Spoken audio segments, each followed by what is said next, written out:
Welcome. In front of me I have Xiaomi Mi LED TV P1 and I will show you how you can make a restart through the settings.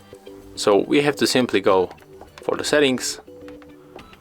When we are here, we have to go for device preferences and go for about. Next, go for the restart under the device name and just confirm.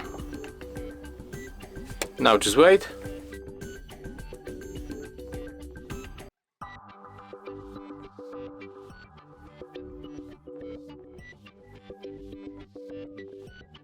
Okay, and as you can see, the restart is complete.